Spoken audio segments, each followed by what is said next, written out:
I stood in the bank parking lot, staring at my phone screen, watching numbers I didn't recognize appear in my account. $150,000. The exact amount my father had transferred to my sister 3 days ago. The same money I'd just quietly moved back. And in 12 hours, her wedding would start. My hands weren't shaking. That's what surprised me most. I thought they would be. 3 months earlier, I didn't know any of this was coming. My sister Maya and I weren't close, but we weren't enemies either. We were just separate. She was the first daughter. I was the one who came after. She got the attention. I got the leftovers. That's just how it worked in our family. And I'd accepted it a long time ago, but acceptance and fairness are two very different things.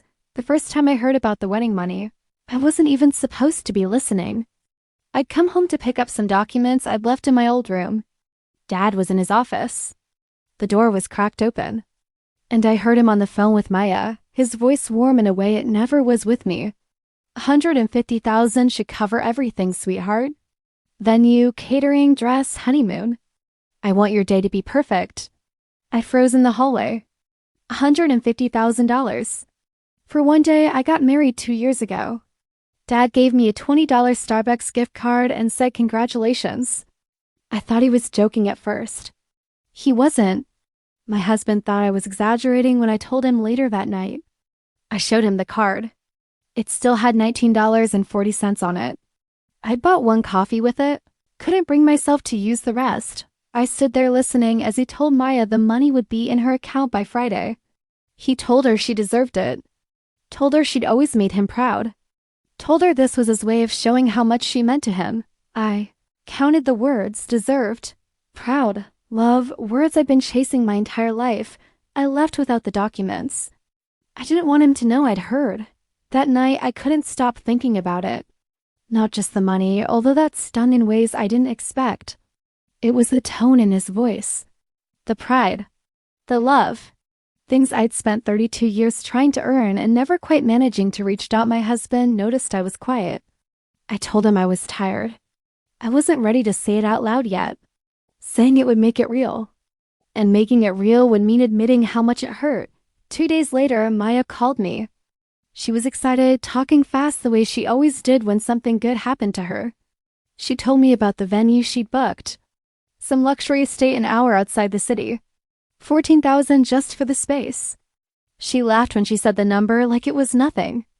Like $14,000 was the cost of groceries. Dad's being so generous, she said. I honestly didn't expect this much. But he said I only get married once, so why not make it special? I made a sound that could have been agreement. She kept talking. The flowers alone were going to cost $8,000. The photographer was flying in from New York, $12,000. The dress was custom, $18,000, but worth it because it was exactly what she dreamed about since she was little. I did the math in my head while she talked. She was spending more on flowers than I'd spent on my entire wedding. Her dress cost more than my car. You're coming, right? She asked, and there was something in her voice. Not concern exactly. More like obligation. Like she was checking a box on her endless wedding list. Of course, I said. Great, I'm putting you at table 7. It's near the back, but the view is still nice. Table 7. Near the back. At my own sister's wedding. Meanwhile, she'd seated Dad's golf buddies at table 2. After we hung up, I sat in my car for 20 minutes, staring at nothing. My husband found me there when he got home from work. He asked if I was okay. I told him I was fine. Another lie. They were getting easier every time. That weekend, I drove to my parents' house. Mom was in the garden, pruning roses she'd spent 3 years cultivating. Dad was watching television in his recliner, the same spot he'd occupied every Saturday for as long as I could remember. I sat with him for a while, waiting for him to mention the wedding. He did eventually. He told me Maya was going to have a beautiful day. Told me he was proud to be able to give her this gift. I asked him very carefully if he remembered my wedding. He looked confused for a second, like I'd asked him about something from another lifetime. Then he nodded. Of course. Nice little ceremony. Very simple. Simple. That's the word he used. Like simple was a compliment. Like I'd chosen simple instead of having simple chosen for me. I asked him if he remembered what he gave me. He scratched his head, thinking. His eyes went distant. I'm sure we gave you something. Card, maybe? Your mother handles that stuff usually. A $20 gift card. But he didn't remember. It hadn't mattered enough to stick. Mom hadn't handled it. He grabbed it from a grocery store checkout line on the way to the venue. I left before I said something I couldn't take back. The next few weeks were strange. I went to work, came home, helped my husband with dinner, watched television. Normal life. Except I couldn't stop thinking about those numbers. $150,000 versus $20. The math kept running in my head like a song I couldn't turn off. Maya sent me updates constantly. She'd found the perfect cake, 6 tiers with hand-painted flowers. The DJ was confirmed, someone who'd worked celebrity weddings. The honeymoon was booked, 2 weeks in Greece. First-class flights. 5-star hotels. Private tours of Santorini. All of it covered by Dad's gift. She never asked about my life. Never asked how I was doing. Never asked if maybe my feelings were hurt. Never mentioned that maybe, possibly the difference in treatment was a little unfair. I don't think it occurred to her. Why would it? She'd been the favorite since birth. The golden child. The one who could do no wrong. That was just reality. The sky was blue. Water was wet. Maya got everything. 3 weeks before the wedding, something shifted. I was reviewing some financial documents for work, boring stuff about account transfers and authorization levels. And I noticed something about joint account transfers. How they worked. What permissions were needed. How long they took to process. What protections existed and what loopholes remained. I sat there staring at the document for a long time. An idea started forming. Quiet, dark, impossible to ignore. I told myself I wouldn't actually do it. I was just curious. Just thinking. Just exploring a hypothetical scenario that would never actually happen. But I kept researching. Kept learning. Kept finding out exactly what was and wasn't possible. My father had added me to his account years ago. Emergency access, he'd said. In case something happened to him and Mom needed help managing things. He'd never removed me. I'd honestly forgotten about it until now. It was dormant access, invisible, gathering dust in some banking database. I checked. I still had access. Full transfer rights. I stared at that screen for an hour. Then I closed my laptop and made dinner and pretended I hadn't just discovered something dangerous, but I couldn't let it go. Every time Maya texted me another wedding update, the idea got louder. Every time I remembered my father's voice when he talked to her versus the way he barely looked at me. Every time I thought about that $20 gift card sitting in my drawer, a permanent reminder of my value in his eyes. 2 weeks before the wedding, I logged into the account. Just to look. Just to see if I really could do what I was thinking. Just to confirm the access was real and not some system error. The money was there. $150,000 sitting in an account with my name on the permissions list. Right there, available, movable, I could transfer it. Right now. Right this second. Move it anywhere I wanted. The system wouldn't stop me. The bank wouldn't question it. It was legal access to a joint account. My finger hovered over the mouse. Then I closed the browser and walked away, but I kept coming back. Every night for a week, I'd open the account. Look at the number. Imagine what would happen if I moved it. Play out the scenarios. Watch Maya's perfect wedding collapse in my mind. Feel guilty for even thinking it. Close the browser. Open it again an hour later. I wasn't sure. I was actually going to do it until the invitation arrived. It came in this elaborate envelope. Cream-colored, heavy stock paper. Embossed gold lettering. Probably cost $15 just for the paper and printing. Inside was the formal invitation with my name written in perfect calligraphy. And underneath, in small letters that I almost missed, no +1s available due to limited seating. My husband couldn't come. To my own sister's wedding. Because there wasn't room, but she'd invited 73 other people I'd never heard of. College friends she hadn't spoken to in years. Distant cousins. Dad's business associates. Her future in-laws neighbors, but not my husband. Not the man I'd chosen. Not the person who actually mattered to me. That's when I stopped debating. I waited until 3 days before the wedding. Thursday evening. Dad would have just made the final transfer to Maya's account for last-minute expenses. I'd heard him mention it on the phone when I called Mom about something unrelated. He'd been talking in the background about making sure Maya had everything she needed. One last deposit. One last gesture of love. I logged in. Found the transaction history. Saw exactly what had been moved and when. Watched the pattern of transfers over the past month. Small amounts building up to the final total dot, then I set up a transfer. From the joint account. To mine.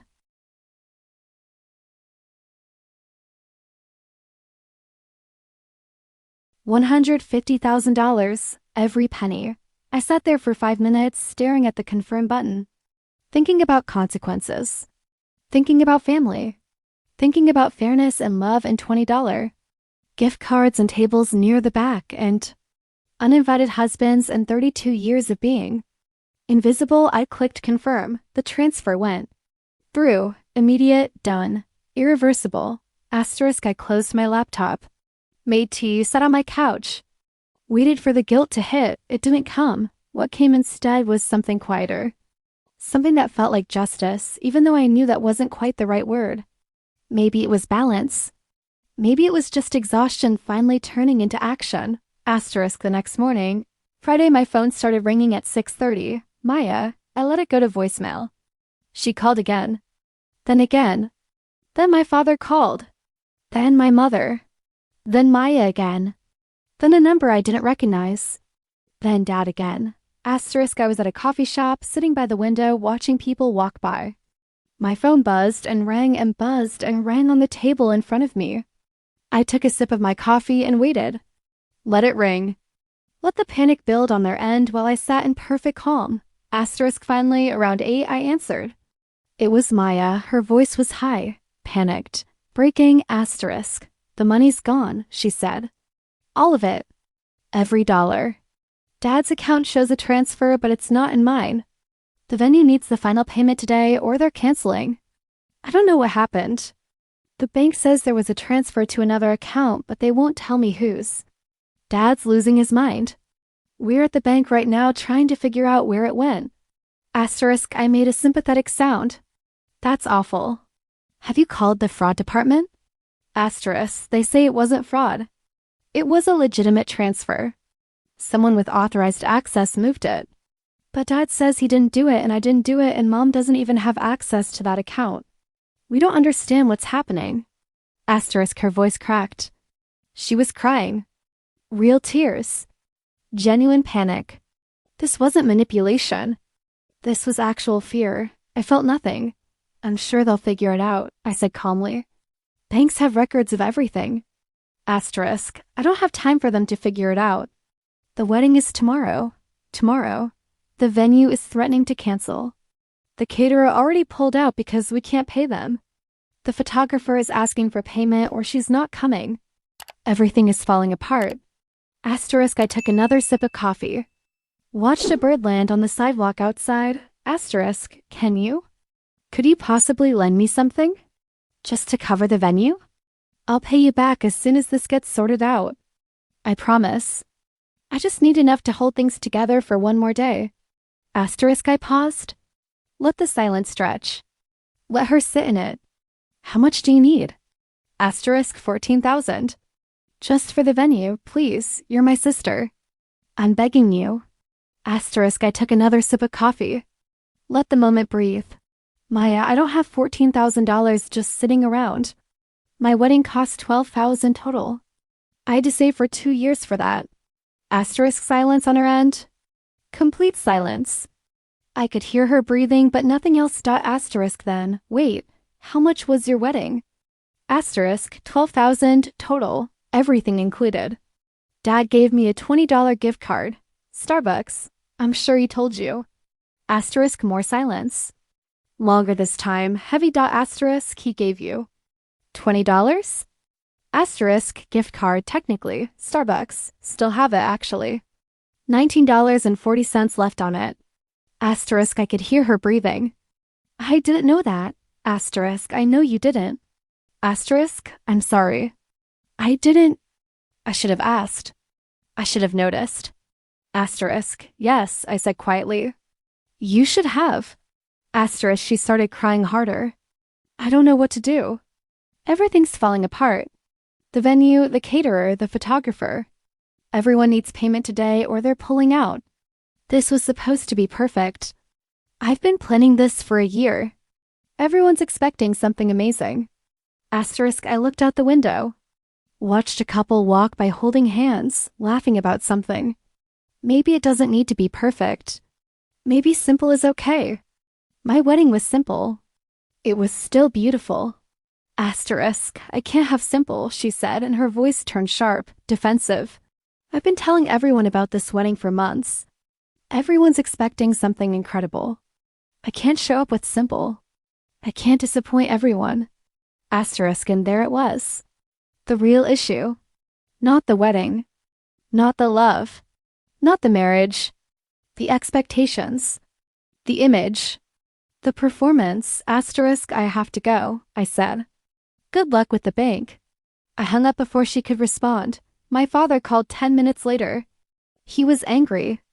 Actually angry. I never heard him sound like that before, not even when I wrecked his car at 16. Asterisk. Did you take that money? No hello, no preamble. Just accusation. Asterisk, I stayed calm. Kept my voice level. Take it? From where? Asterisk, you know where. My account. The account you're on. $150,000 disappeared yesterday and the bank says it went to an account connected to mine. They won't tell me which one without a subpoena, but there are only 3 people with access. Me, your mother, and you. Did you transfer it? Asterisk, why would I transfer it? Asterisk, answer the question. Asterisk, Dad, if I had $150,000, do you think I'd be driving a 7-year-old Honda and living in a rental apartment? Asterisk, he paused. I could hear him breathing. Hear other voices in the background. Mom, maybe, Maya. This isn't a joke.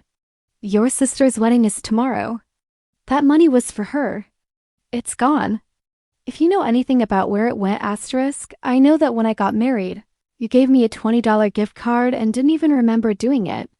Does that count as knowing something? Asterisk silence. Long silence. Asterisk. This isn't about your wedding, he said finally. His voice was cold now. Careful, asterisk, you're right. It's not about my wedding. It's about fairness. It's about how you treat your daughters. It's about how one of us got everything and the other got scraps and neither of you noticed or cared. That's not fair. Fair? I laughed. Actually laughed. Dad, you gave my sister $150,000 for one day. You gave me $20 for my entire marriage. And you're going to lecture me about fair? We're talking about Maya's wedding right now. We're always talking about Maya, I said. That's the problem. That's always been the problem. Maya's grades. Maya's achievements. Maya's career. Maya's engagement. Maya's wedding. When was the last time you asked me about my life? He didn't answer. That's what I thought, I said. If you took that money, what? I interrupted. What are you going to do? Disown me? Stop talking to me? Dad, you barely talk to me now. What exactly am I losing? I hung up. My phone rang for the next 2 hours. I turned it off. Put it in a drawer. Sat on my couch and watched the light change through the windows. Asterisk, my husband came home around 6. Found me sitting there in the dark. He didn't turn on the lights. Just sat next to me. Put his arm around me. Didn't ask questions he already knew the answers to. Asterisk, did you do it? He finally asked asterisk. Yes, asterisk. How do you feel? Asterisk, I don't know yet. Asterisk, he kissed the top of my head. Okay, we ordered Thai food and watched a movie neither of us paid attention to.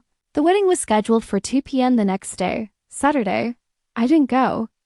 I didn't send a gift. I didn't send a message. I didn't call. Asterisk, I stayed home with my husband. We made breakfast. Went for a walk. Came home. Ordered takeout. Watched movies.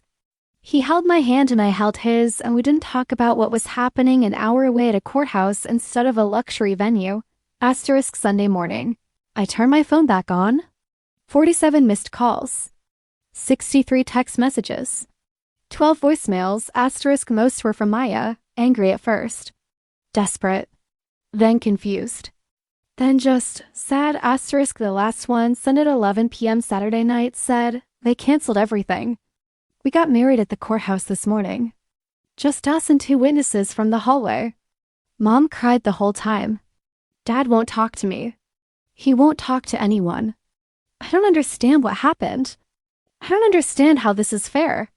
I read it 3 times, then I called her, asterisk she answered on the first ring. Where were you? Asterisk, home. Asterisk, you didn't come. Asterisk, there was nothing to come to. Asterisk silence. Then you knew. You knew everything would fall apart. Asterisk yes. Asterisk why? Her voice was small now, broken, not angry anymore. Just lost out asterisk because you put me at table 7. Because you didn't invite my husband. Because you never once asked me how I felt about any of this. Because I didn't matter enough to consider. That's not. Maya, did you know I cried for 3 days after my wedding? Not because it wasn't beautiful. It was. But because Dad showed up late, stood in the back, and left before dinner. He didn't give a speech. Didn't take a single photo with me. Just handed me that gift card and left. And you never asked me about it. Not once in 2 years. Asterisk, she was quiet for a long time. I could hear her breathing. Maybe crying. Did you take the money? Asterisk, yes. Asterisk, I expected her to yell. She didn't. She just breathed into the phone. Why? Asterisk, I didn't cash it. I sent it back with my own note. I didn't want money. I wanted you to see me. Asterisk, I haven't heard from him since. That was 4 months ago. Asterisk, Maya eventually used the money for a house. She and her husband bought a small place outside the city. Modest, nothing like the luxury venue she planned. She sent me a picture one day. No message. Just the picture of her standing in front of a blue door with a small garden. Asterisk, I sent back a single word. Congratulations. Asterisk, she.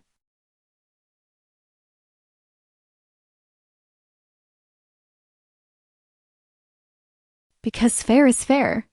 Because $150,000 for you and $20 for me isn't fair. Because being invisible my whole life doesn't feel fair. Because maybe I wanted you to feel what it's like when your special day doesn't matter to the people who should love you most. Asterisk, that's not fair. That's cruel.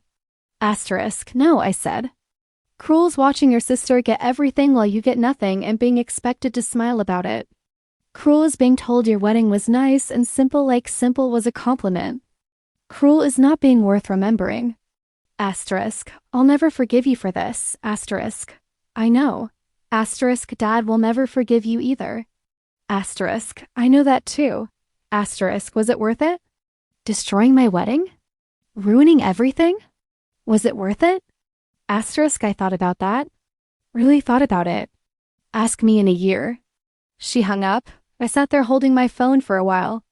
Then I did something I've been thinking about since yesterday. Asterisk, I transferred the money back. All of it, every single dollar. Back to my father's account with a note in the transfer description for Maya whenever she's ready to use it. For something real. Asterisk, he never called to confirm he received it. Neither did she. Asterisk, 3 weeks later, I got a check in the mail. $20,000. From my father. A note attached in his handwriting. For your wedding. I'm sorry it's late. Asterisk, I didn't cash it. I sent it back with my own note. I didn't want money. I wanted you to see me. Asterisk, I haven't heard from him since. That was 4 months ago. Asterisk, Maya eventually used the money for a house. She and her husband bought a small place outside the city. Modest, nothing like the luxury venue she planned. She sent me a picture one day. No message. Just the picture of her standing in front of a blue door with a small garden. Asterisk, I sent back a single word. Congratulations. Asterisk, she replied 3 hours later with, thank you. Asterisk, it's not forgiveness. Not yet, maybe not ever, asterisk, but it's something. It's communication. It's acknowledgement.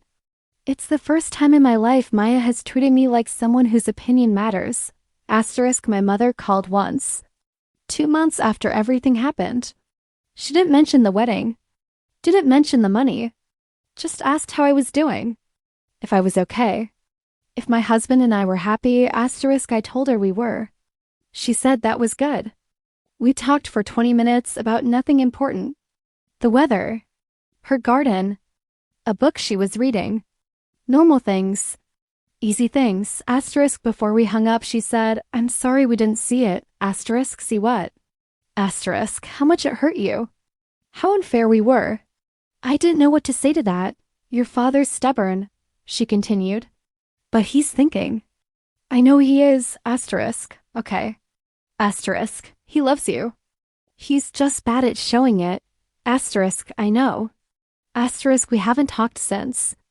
But she sent me flowers on my birthday last week. No card, just flowers. Her favorite kind of roses.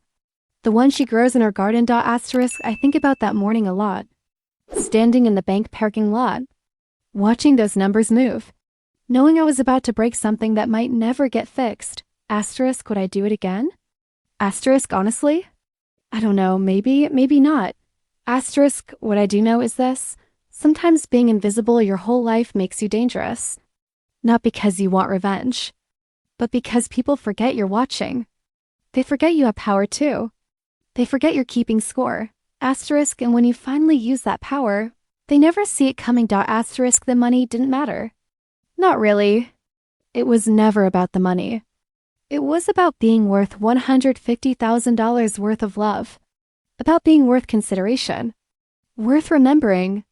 Worth treating like you mattered. Asterisk. That's what I took that morning. Not money, recognition. For one single moment I forced them to see me. To think about me. To realize I existed. Asterisk. Was it the right way to do it? Probably not. Asterisk. Was it the only way that would have worked? I think so. Asterisk. Some people you can't talk to. Some situations you can't fix with conversations and boundaries and healthy communication. Sometimes you have to break something to prove it was never whole to begin with. Asterisk. If you were in my place, what would you have done? Would you have stayed quiet and accepted the scraps? Would you have had a conversation that would have gone nowhere? Or would you have made them see you the only way they'd ever actually look? Asterisk. Let me know in the comments. And if you stayed this long, if this story meant something to you, hit that subscribe button. Because this was just one chapter. There's a lot more to tell. A lot more stories about what happens when the invisible one finally steps into the light. Asterisk. Thanks for listening.